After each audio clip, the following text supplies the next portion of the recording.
The flu of 1918 pandemic is one of the deadliest in history. The flu has been around for over a century now.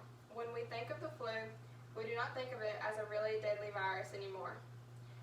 When the 1918 flu pandemic began, it was one of the most severe pandemics in our history.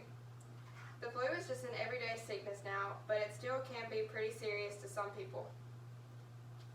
And the flu of 1918 was also known as the Spanish flu.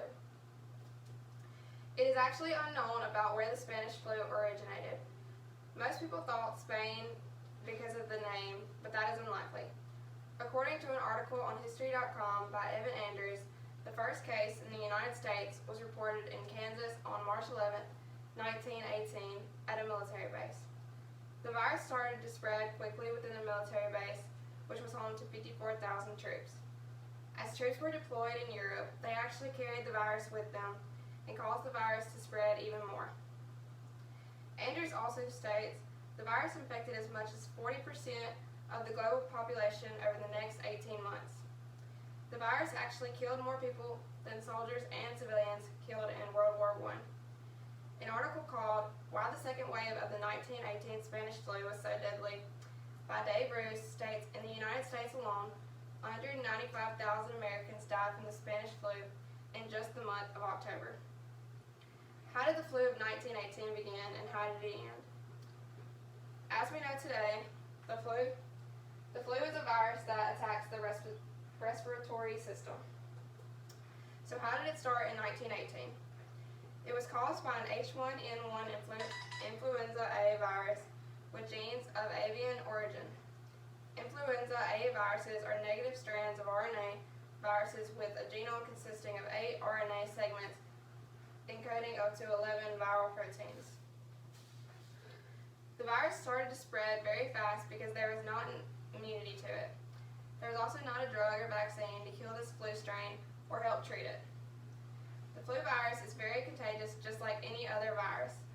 If an affected person coughed, sneezed, or touched something, they could actually spread the virus. The pandemic lasted all the way into December 1920. The pandemic is believed to have come in 3 waves.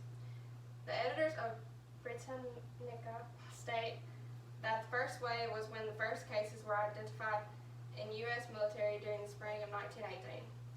The second wave occurred during the fall of that same year.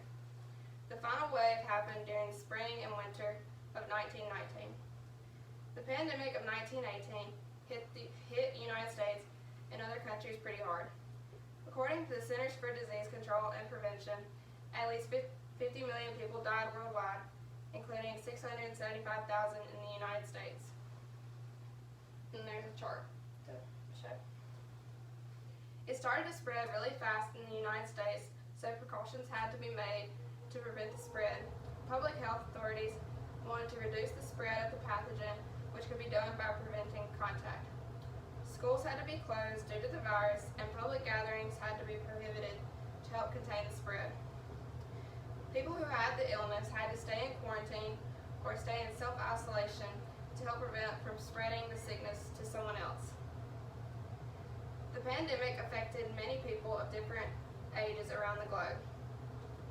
According to the article, Age-Specific Mortality during the 1918 influenza pandemic, Unraveling the Mystery of High Young Adult Mortality, the 1918 H1N1 Spanish flu pandemic was notable for being atypically fatal to those aged 20 to 40 years. And there's a chart to show the different age groups that were affected.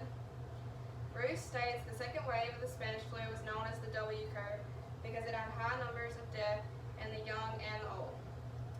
The flu pandemic of 1918 is one of the most severe pandemics history has seen before. Now today we have the flu shot to help us prevent from getting the flu.